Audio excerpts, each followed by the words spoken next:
बिस्मिल्लाहिर्रहमानिर्रहीम। अस्सलाम वालेकुम स्टूडेंट्स। आज हम पढ़ेंगे केमिस्ट्री में चैप्टर नंबर 2 जिसका नाम है केमिकल कॉम्बिनेशन।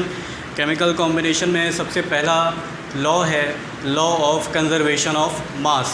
तो आप सब लोग लिख लीजिए law of conservation of mass. इसकी स्टेटमेंट क्या कहती है? It state that the initial weight of the reactant is equals to the final weight of product. यानी किसी भी केमिकल रिएक्शन के दौरान जो उसके सब्सटेंस का वज़न रिएक्शन से पहले होता है वही सब्सटेंस का वज़न रिएक्शन के बाद भी होता है।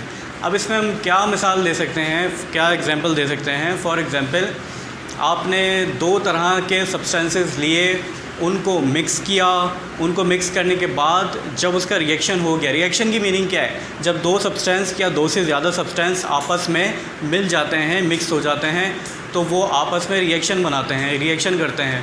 तो इस तरह के रिएक्शन में जो इनिशियल वेट होता है वो फाइनल वेट के बराबर होता है। Law of conservation of mass यही कहता है, in any chemical reaction the initial weight of the reactant is equals to the final weight of the product. इसको हम अदर वर्ड में भी कह सकते हैं कि मास can nether be created nor destroy during the chemical reaction. यानी मास ना ही क्रिएट हो सकता है ना ही डिस्ट्रॉय हो सकता है। दोबारा लिख लीजिए, मास can nether be created nor destroy during the chemical reaction. यानी मास ना ही क्रिएट हो सकता है ना ही डिस्ट्रॉय हो सकता है किसी भी केमिकल रिएक्शन के दौरान। क्या ये दोनों स्टेटमेंट एक दूसरे से मैच करती हैं? तो बिल्कुल हाँ, मैच करती हैं। फॉर एग्ज़ाम्पल, मैं आपको आपके हिसाब से, यानी जिस चीज़ों को आप जानते हैं उसके हिसाब से मैं एक एग्ज़ाम्पल देता हूँ। फॉर एग्ज़ाम्पल, हम चाय बनाते हैं। चाय में आपने 10 ग्राम दूध लिया, मिल्क लिया, 10 ग्राम की चाय की पत्ती ली है और 10 ग्राम आपने चीनी ली है, प्लस 10 ग्राम आपने पानी लिया है।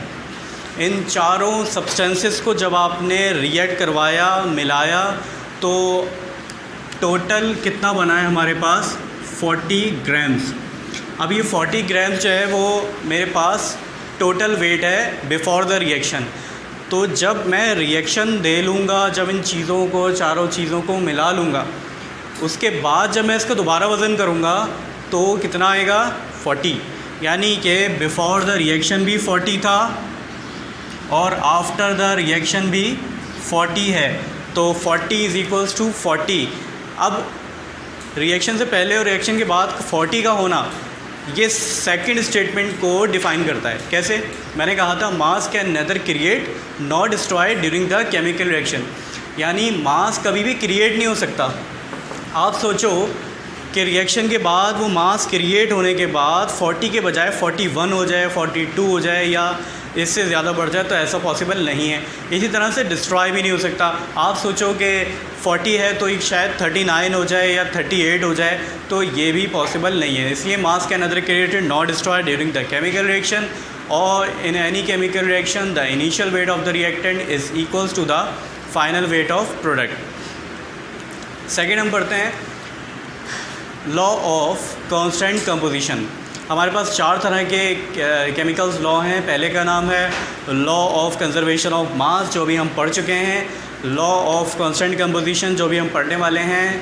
थर्ड है law of multiple proportion and fourth is law of reciprocal proportion. तो लॉ ऑफ कांस्टेंट कंपोजिशन में आपको कुछ ज़्यादा समझने वाली बात नहीं है, बहुत सिंपल है। लॉ ऑफ कांस्टेंट कंपोजिशन कहता है कि आप किसी भी सब्सटेंस के सैंपल को कहीं से भी ले लीजिए। यानी एग्जाम्पल के तौर पे हम पानी को लेते हैं।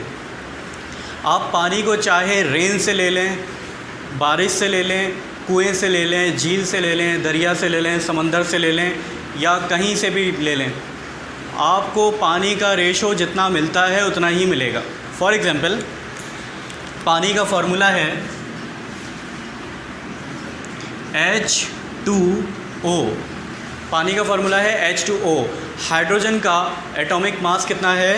1 मल्टीप्लाई बाय इसकी तादाद, नंबर ऑफ़ एटम्स कितने हैं? 2।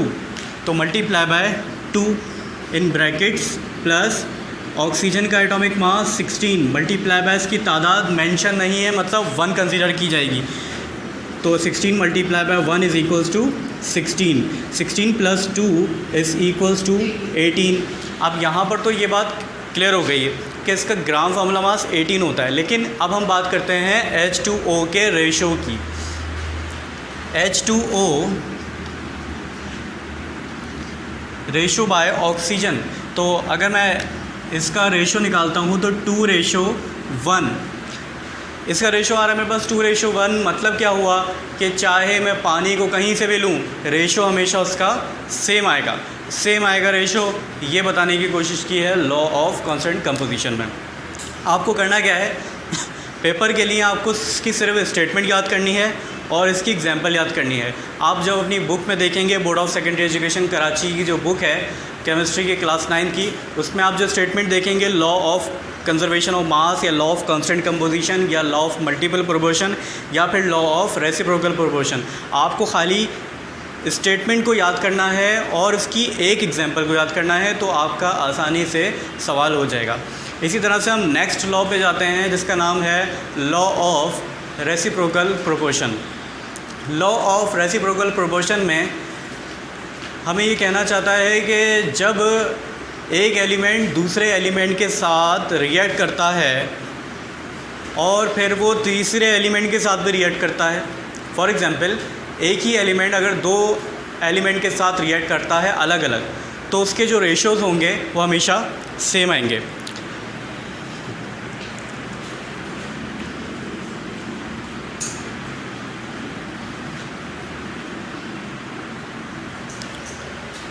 फॉर एग्ज़ाम्पल मैं यहाँ पर आपको एक डायग्राम के ज़रिए समझा रहा हूँ। HCO,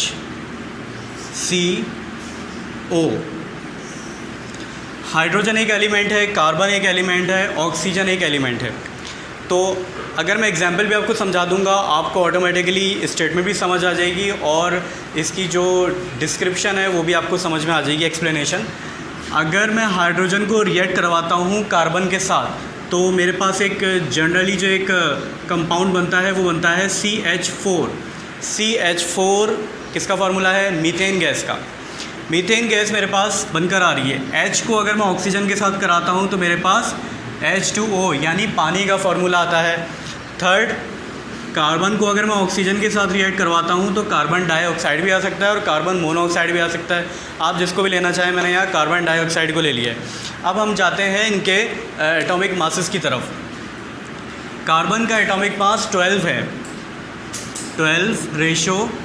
हाइड्रोजन का एटॉमिक मास 1 है लेकिन इसके नंबर ऑफ एटम्स 4 हैं, तो 1 multiply by 4 is equals to 4। तो 12 रेशो 4। अब क्या ये फर्दर डिवाइड हो सकता है? 4 1 ज़ा 4, 4 3 ज़ा 12। तो मेरे पास क्या आया है रेशो? 3:1। इस बात को याद रखिएगा। अब आगे चलते हैं। कार्बन डाइऑक्साइड, कार्बन का एटॉमिक मास 1:16। अच्छा, ये ऑक्सीजन का एटॉमिक मास कितना है? 16। 16 multiply by number of atoms, number of atoms इसके 2 हैं। 16 multiply by 2 is equals to 32। इसी तरह से आगे चलते हैं H2O की तरफ। 1 मल्टीप्लाई बाय 2, हाइड्रोजन का atomic mass 1 multiply by 2 is equals to 2 ratio. Oxygen का एटॉमिक मास 16 वैल्यू आ गई और इसमें नंबर ऑफ एटम्स कितने हैं? 1। तो 16 multiply by 1 is equals to 1। इसको हम फर्दर डिवाइड करके देखते हैं क्या ये कट सकता है? 2 1 ज़ा 2 रेशो 2 8 ज़ा 16 यानी 1:8। तो मेरे पास इसका आंसर क्या है? 1:8। अब इसका भी आंसर निकाल लेते हैं। अगर हम इसको 4 के टेबल से काटने की कोशिश करते हैं, आप 2 से भी काट सकते हैं, जिससे भी काट सकते हैं, लेकिन मैं 4 से काट रहा हूँ। 4 3 ज़ा 12 रेशो 4 के टेबल में 32 आता है। कब आता है? 8 में आता है। 3:8। अब ज़रा गौर कीजिए, मेरे पास जब तीनों आंसर आ गए तो आपको क्या चीज़ देखनी है इसमें और समझनी है। कार्बन चाहे हाइड्रोजन से रिएक्ट करे या कार्बन ऑक्सीजन के साथ रिएक्ट करे, उसका मल्टीपल रेशो हमेशा सेम होगा। यानी कार्बन का मेरे पास रेशो कितना आया है 3 और यहाँ पर कार्बन का रेशो कितना आया है 3, यानी कि जो उसका रेशो आएगा वो हमेशा सेम होगा, चाहे वो किसी भी तरह के एलिमेंट से रिएक्ट करता है। तो जैसा कि आप देख सकते हैं कार्बन को हाइड्रोजन से रिएक्ट किया तो भी इसका 3 आंसर आया है, और कार्बन को ऑक्सीजन से रिएक्ट किया तब भी इसका 3 आया है। इसी तरह से ऑक्सीजन को जब मैंने हाइड्रोजन के साथ रिएक्ट कराया तब भी इसका 8 आंसर आया है, और ऑक्सीजन को जब मैंने कार्बन के साथ रिएक्ट करवाया तब भी 8 आया। इसी तरह से हाइड्रोजन को जब मैंने कार्बन के साथ रिएक्ट करवाया तब भी इसका 1 आया, और हाइड्रोजन के जब मैं ऑक्सीजन के साथ रिएक्ट करवाया तब भी इसका आंसर 1 आया। तो लिहाजा इससे हमें क्या बात साबित होती है कि जब कोई एलिमेंट किसी एलिमेंट के साथ रिएक्ट करता है और वही एलिमेंट अगर किसी तीसरे एलिमेंट के साथ रिएक्ट करता है, जब कोई एलिमेंट किसी एलिमेंट के साथ रिएक्ट करता है और वही एलिमेंट जब किसी तीसरे एलिमेंट के साथ रिएक्ट करता है तो उसका जो मल्टीपल रेशो आता है वो सेम होता है। इस तरह से हम लॉ ऑफ मल्टीपल प्रोपोर्शन को समझ सकते हैं। Thank you. अस्सलाम वालेकुम।